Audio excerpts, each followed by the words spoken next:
Aktiv Home tomonidan Toshmi postdan 5 kilometr kirganda 3 sotuv, 5 ta xona, 3 ta sanuzdan iborat hovlimizni sotuvga chiqardik. Sizlar bilan kelinglar, hozir bittama-bitta tanishtirib chiqaman. Uyimizning fasadini ko'rsanglar bo'ladi, shunaqa chiroyli qilib, oppoq qilib travertin qilib qo'yishgan ekan. Uyimizning tashqarisiga bemalol 4 ta mashina ketadi. Bu yoq tomondan bemalol 2 ta mashina qo'ysanglar bo'ladi. Ko'ryapsizlar, o'zini shunaqa katta yo'laklardan iborat. Yo'laklarni chiroyli qilib burchakka qilib qo'yishgan ekan. Uyimizning o'zini ko'rsanglar ham bo'ladi, yon tomoni ham bir xil oppoq va chiroyli qilib so'killari bor. Kelinglar, uyning ichini ko'rib chiqamiz. Kiring.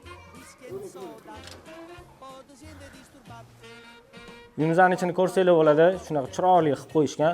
Chap tomonimizda mashina qo'ygan darvozamiz, botga bemalol bitta katta mashina qo'ysanglar bo'ladi va o'zini zaryadka stansiyalariga ega.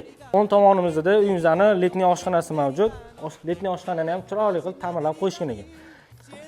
Al Pacino de Carolino aytgandek, chiroyli uyda yashash bu muhabbat okelar. Kelinglar, sizlarga uy ichini ko'rsatib chiqaman.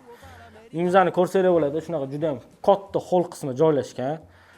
Chap qo'limizda uyimizning zali joylashgan. Zalni ko'rsanglar bo'ladi, juda ham chiroyli mebel, lustra va gilamlardan qo'yib chiroyli qilib qo'yishibdi. Uyimizning 70-80% mebel va texnikalari uyimizda qoladi. Xudo xolisa, zalimizning to'g'risida uyimizning juda ham shinam bo'lgan oshxonasi joylashgan. Oshxonamizni ko'rsanglar bo'ladi. Uyimizning dizayniga mos qilib mebellarni oq va qora dizaynlarda qilib qo'yishibdi.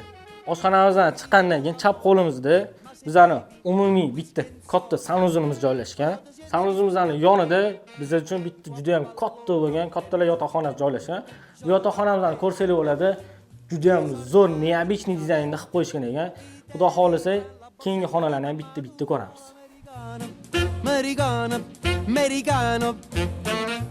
Hol qismimizdan kirganimizda shunda o'ng qo'lda yana bitta kattalar yotoqxonasi. Bu kattalar yotoqxonasini ko'rsanglar bo'ladi, juda ham shinam qilib, lustra va dizaynlarga chiroyli qilib mehr berib qo'yishibdi. Xonamizdan chiqishimiz bilan shunda chap qo'limizda biz uchun bitta bolalar yotoqxonasi. Bolalar yotoqxonasini ham chiroyli qilib shinam qilib qo'yishibdi. Aboylariga did bilan mehr berishibdi. Bolalar yotoqxonasidan chiqishimiz bilan chap qo'limizda yana bitta spanni, ya'ni kattalar yotoqxonasi. Bu spannimizning eng qulay tarafi o'zini razdelniy sanuzillarda mavjud.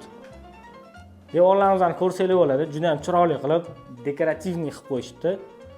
Bu uyimizga e'tibor bilan qarasangiz, uyimizdagi barcha eshiklar shipon eshiklardan qo'yilgan va juda ham sifatli. Yana bitta zo'r tarafi, har bitta uyimizdan mana shunaqa chiroyli dekorativniy oynalar bilan bezatilgan. Uyimizning patolog qismlariga ko'rsak, gips kartonlar bilan chiroyli qilib shakl berilgan. Barcha xonalarimizda o'ziga jalb qilib turgan dizaynlarga ega.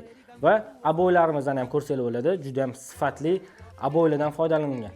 Uyimizda gaz, svet, suvdan hech qanaqa muammo yo'q. Ichlari bo'yicha svetimizga 2 ta liniya qilingan ekan, hech qachon o'chmas ekan.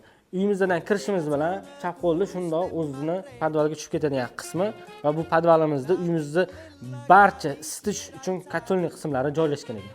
De Carolino Tejeres La Ferrari aytganidek, chiroyli narxga uy chiqdimi, uni hoziroq sotib ol degan. Ko'rib turgan mana shu uyimizning narxi atiga $115,000 ga startviy baholandi. Batafsil ma'lumot olish uchun pastdagi raqamlarga bog'laning.